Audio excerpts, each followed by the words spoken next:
So the one thing I was thinking with these terror attacks and everything, there's not a lot you can do as far as other than being at the right place at the right time, the wrong place at the right time, all of that. If it's going to happen, it's going to happen. But with attacks like these, you can do some things to increase your odds. I mean, that's why we do all this preparing and everything. Try to increase our odds. And with situational awareness, that doesn't just go for terrorist attacks and stuff like that. That's everyday stuff. That's getting carjacked, getting robbed, stuff like that we can do every day to increase our chances that nothing's going to happen. Yeah. So the definition of situational awareness is having the mindset in which you're constantly evaluating your surroundings and dangerous situations and the potential threats for your safety. And like I said, this goes from, just at Walmart. I was watching a video the other day about a lady talking about situational awareness where people at Walmart, you're walking out to your car, you've got your phone in your ear and your purse on your side. I don't, but you do. And then you're digging for your keys, totally oblivious to everything that's going on. And that's the way a lot of people are. I mean, this is kind of your wheelhouse because you're a people watcher. So I totally watch people. Yeah. I love watching people because they do that all the time. No matter if they're walking down the street, if they're getting into their car, getting out of their car, they don't pay attention. They don't know what's going on around them. Yep. And it's incredibly dangerous. And as preppers, it's almost the way the United States is as a whole anyway. Everybody's so concerned about themselves, they're oblivious to everything else that's going on unless it concerns them. If it's just about them in their own little bubble. Yeah. So some of the things you can do with your personal safety and your situational awareness is, first off, start with yourself and analyze your vulnerabilities. And by that, you might have some ideas as well, but I'm thinking, what do you look like to other people that are paying attention? What does your car look like? What's sitting on the dashboard of your car?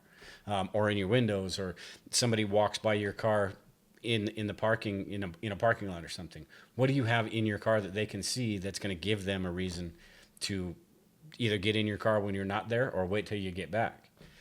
What are some things that you think about analyzing your vulnerabilities? The one thing that I think is very important, for men, women, it doesn't matter. You need to be the bigger threat. Yeah. Just even when you're walking to your car, you need to be prepared. You need to have your cars. You need to walk with purpose. Don't be staring at your phone. Your head's down like this and you're watching No.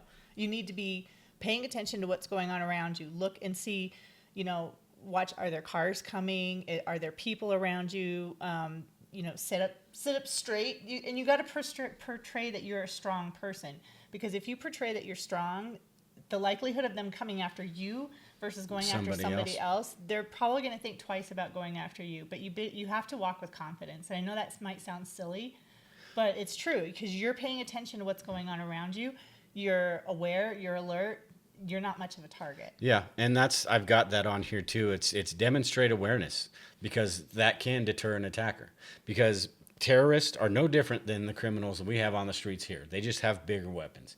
But these guys in Paris, probably not military trained. They're guys with big weapons and they don't care about killing themselves. But if you demonstrate that you're paying attention, they're going to be less likely to come after you. Same thing with your home and all of that. If you've got the security cameras, if you've got all this stuff that shows that, hey, this person's on the ball, they're going to go to the next person or they're going to go to the next car. If you're walking out of a Walmart or a store or anything like that, even downtown or at a mall, and you're showing that, hey, you're paying attention, your phone's in your pocket, you're not walking down the street staring at your cell phone. Stuff like that is going to show them, hey, this is not an easy target. There's 100 people here. There's another easy target I'll pick. I'll just go to the next one. Well, I kind of think that it's almost subliminal too, because you're portraying strength. Mm-hmm. And that you've got your keys out, you're ready to go. Yeah, they get that what if in their head, like, what's this dude or chick gonna do to me? Is he gonna punch me in the neck? Right, because you're subliminally. So here's the tinfoil hat time coming in on my part for this. That your subconscious is, because you're just portraying, you're oozing out all this confidence and kung fu confidence. Yes, but maybe the attacker doesn't have that confidence, or at least in his subconscious, it's registering that no, not that one. That one's too much. That's going to be work. And they think about the soft targets, the easy out. And that's what terrorists do too. They don't, they bombed outside of that stadium, right? Probably because they couldn't get in easily. So what was the easy way? To bomb the outside and cause a distraction. I mean, they'll do what they can, but they're gonna do what they can to make sure they're successful. So that's, if you have that ability to, self-defense, just make yourself look like you know what you're doing, and pay attention to your surroundings. And that's a huge way to deter somebody. Also, thinking ahead. I've got this on here because thinking ahead is when you're walking to work, you're thinking about situations that could happen.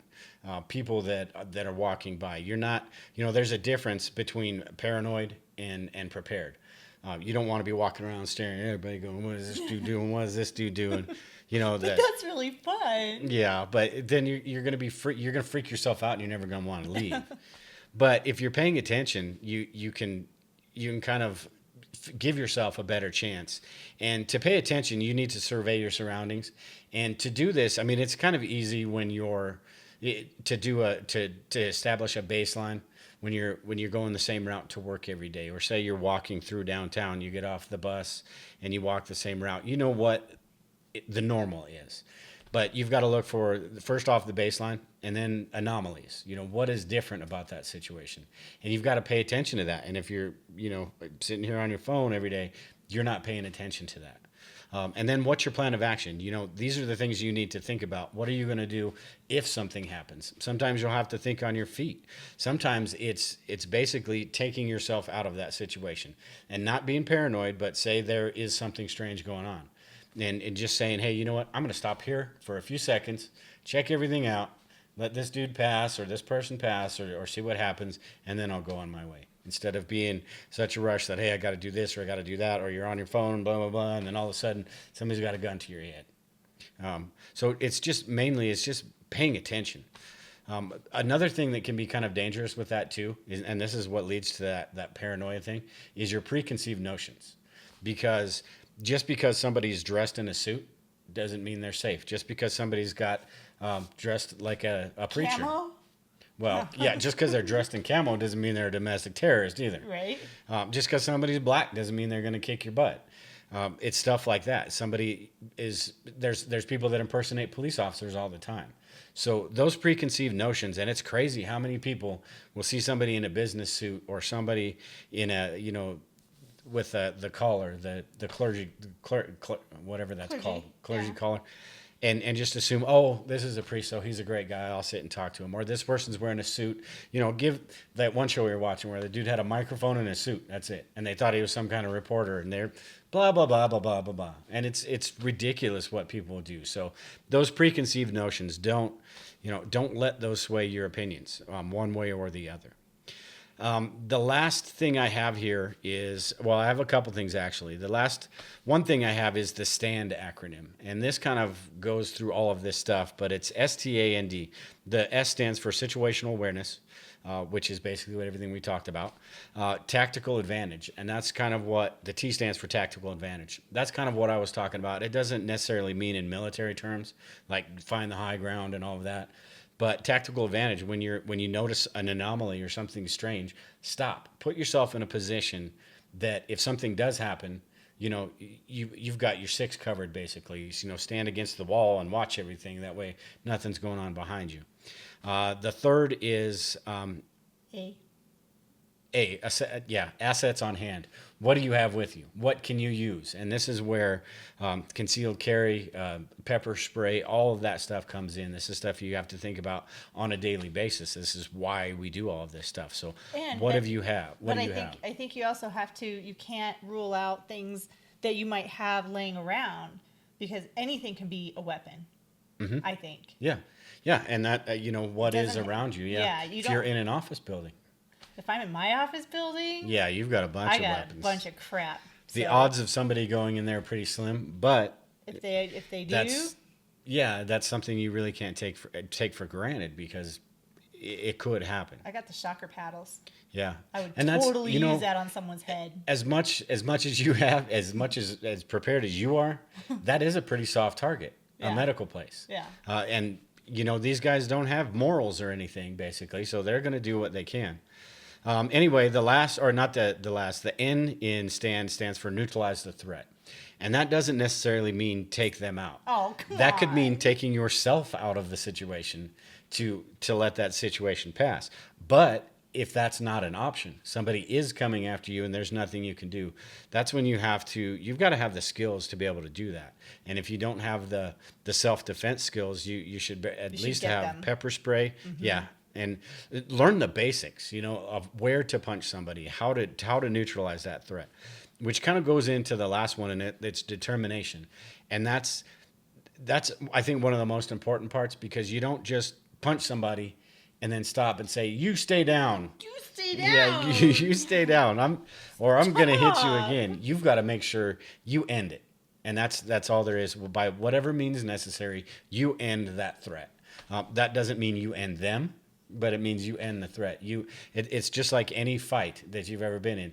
You don't halfway fight through it, and then you feel sorry for the guy because you're kicking his butt, and then he comes back and you know, beats your ass. But you got to finish it, and that's all there is to it with any situation like that. And if that means, you know, in some cases it could mean lethal force. Some cases it doesn't. Some cases it's a fight, or somebody's attacking you. They've got a knife. You know, you don't want to disarm them, get that knife, and then, you know, get them on the ground, and then just quit right there and say, I'm calling the cops now. You stay right there. If you can, you can, but don't finish. Follow through. Just make sure you follow through. The last thing I want to mention here before we get on to the next part is practice to increase your situational awareness. And this can be done by memory games, all sorts of different ways that you can, just as you're driving to work, you know, try to pick out 5 different things on your way to work, whether that's a box on the side of the road. How many days in a row has that been there? And not that that's a threat or anything, but that's going to train you to start picking out those things, right? Yep. I think it's fun too, especially I like watching people in their cars because, you know, I'm kind of a stalker. Yeah, a little bit. But this is, I think, why it's good to be a stalker. But I think it's fascinating to watch people as they're sitting in their cars. They're oblivious to everything that's going on around them. They're not paying attention. I bet I could like go up and knock on one of their windows and probably scare the crap out of them. Yep. But they're not paying attention, so it's really fun.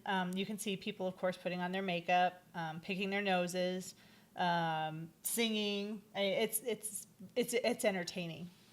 But that's it with this one. So let's go ahead and get into the next portion, which is kind of